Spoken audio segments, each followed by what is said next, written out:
Hello बच्चों, let's read the question.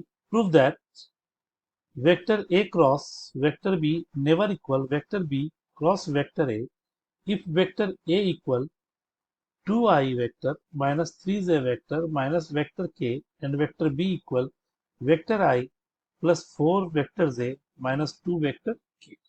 तो सबसे पहले बच्चों हम लोग देखेंगे इस क्वेश्चन को सॉल्व करने के पहले कि हमारे पास क्या की कॉन्सेप्ट हो इस प्रॉब्लम को सॉल्व करने के. तो सबसे पहली बात, अगर हमारे पास कोई वेक्टर वेक्टर ए है, पहले हम लोग क्रॉस प्रोडक्ट समझे कि क्रॉस प्रोडक्ट होता क्या है.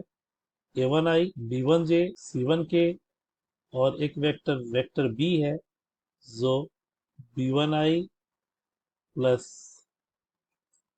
b2j प्लस c2k हो.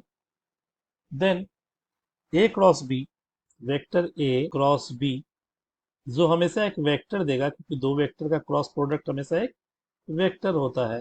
ये i j k determinant of I J K और ए के कोफिशिएंट्स आई जे के coefficients a1 b1 c1 a2 b2 और c2. इसके थ्रू हम लोग अपने प्रॉब्लम को सॉल्व करेंगे और देखेंगे कि क्या a cross b b cross a के बराबर आ रहा है या नहीं. तो सबसे पहले हमारे पास वेक्टर a है जो है 2i minus 3j minus vector के, और दूसरा वेक्टर है वेक्टर b जो है i plus 4j minus 2 vector की. तो हमें पहले ए क्रॉस बी चाहिए. पहले हम ए क्रॉस, जो हम लोगों ने अभी कॉन्सेप्ट देखा है इसके अनुसार, यानी डिटर्मिनेंट, ये हो गया आई जे वेक्टर के, ए के आई जे के का कोफिशिएंट 2 माइनस 3 माइनस 1 1 4. एंड अब हम इस डिटर्मिनेंट को अगर सॉल्व करें क्या पाते हैं, देखिए वेक्टर आई लिया माइनस माइनस प्लस 3 दूना 6 minus minus plus 6 plus 4 minus जी minus 4 plus 1 plus vector K 8 plus 3, यानी हमारे पास ए क्रॉस बी जो है वो आया 10i minus 3 minus minus plus 3 से 8 3 11 की. अब हम लोग बी क्रॉस ए निकालते हैं. बी क्रॉस ए निश्चित रूप से बच्चों इसका निगेटिव आएगा. आइए निकाल कर देख लेते हैं.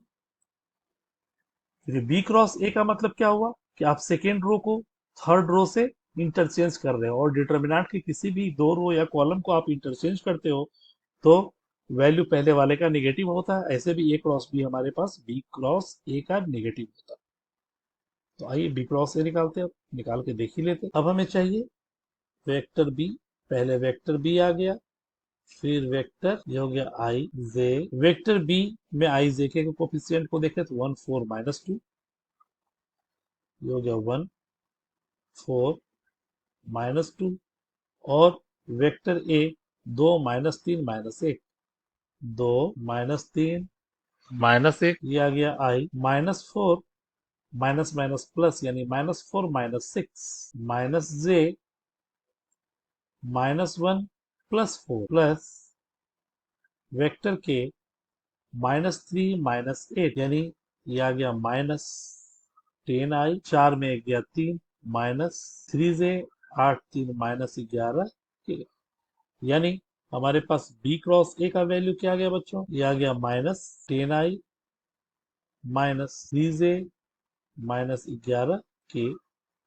जबकि ए क्रॉस बी हमारे पास था 10i प्लस 3j प्लस 11 के, 10 3 और 11. तो निश्चित रूप से therefore we can say that a cross b never equal b cross. Thus we have proved the given problem, that is a cross b never equal b cross a. Hope you will understood it well. Best of luck.